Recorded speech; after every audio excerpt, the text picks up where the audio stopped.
Assalamualaikum warahmatullahi wabarakatuh. Selamat bertemu di tahun ajaran 2020-2021. Bagaimana keadaan kalian semuanya hari ini? Ya, semoga kita semua selalu dalam lindungan Allah Subhanahu wa taala. Pada pertemuan pertama ini, perkenalkan, saya Bu Mawar Banjonowati, pengampu mapel biologi di kelas kalian. Untuk sementara kita lewat daring dulu ya.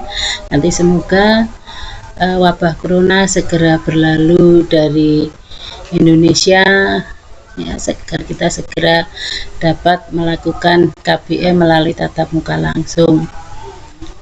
Amin. Pada kesempatan ini nanti kita akan membahas materi yang pertama di semester ini, yaitu KD 3.1, menjelaskan komponen kimiawi penyusun sel, struktur, fungsi, dan proses yang berlangsung dalam sel sebagai unit terkecil kehidupan.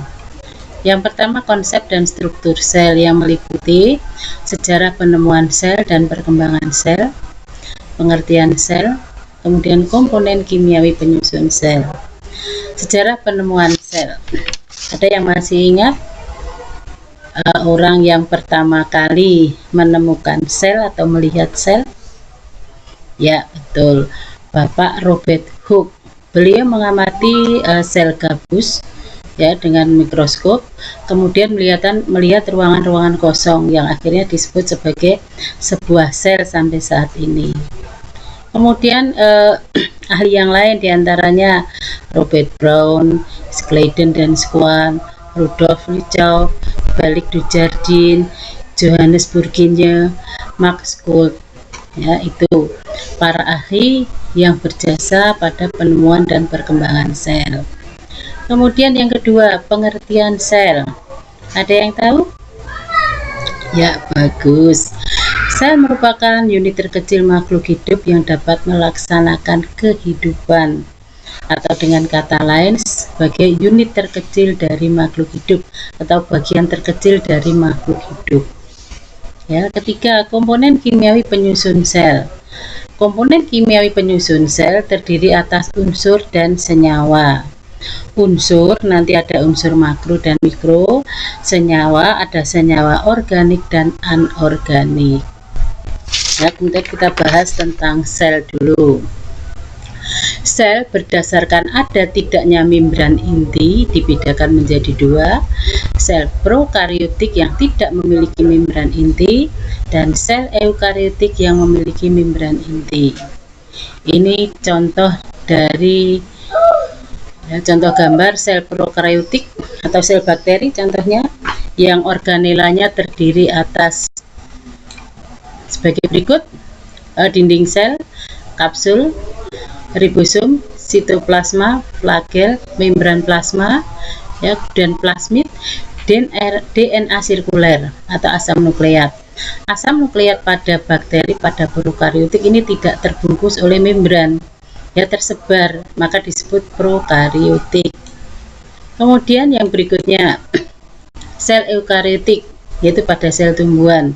Ini gambar dari sebuah sel tumbuhan yang organelanya terdiri atas ini vakuola yang hanya terdapat pada sel tumbuhan, retikulum endoplasma kasar, ribosom bebas, membran inti, nukleus, mikrotubulus, ya, membran plasma, mitokondria, kloroplas. Ini hanya pada sel tumbuhan, ya, yang sehingga tumbuhan mampu melakukan fotosintesis.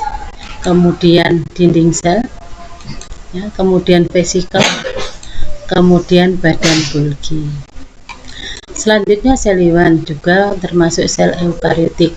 Organelanya terdiri atas nukleus, ya, inti, vesikel, lisosom, ribosom bebas, retikulum endoplasma kasar, retikulum endoplasma halus, kemudian badan Golgi, ya, sentriol, membran plasma, mitokondria, mikrotubulus, dan mikrofilamen.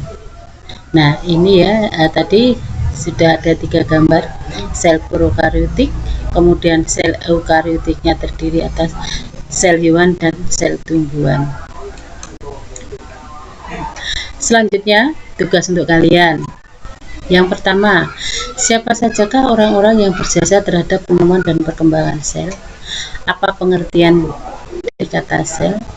Yang ketiga, apa yang dimaksud dengan sel prokaryotik dan sel eukaryotik? 4. Buatlah tabel tentang perbedaan sel prokaryotik dan eukaryotik.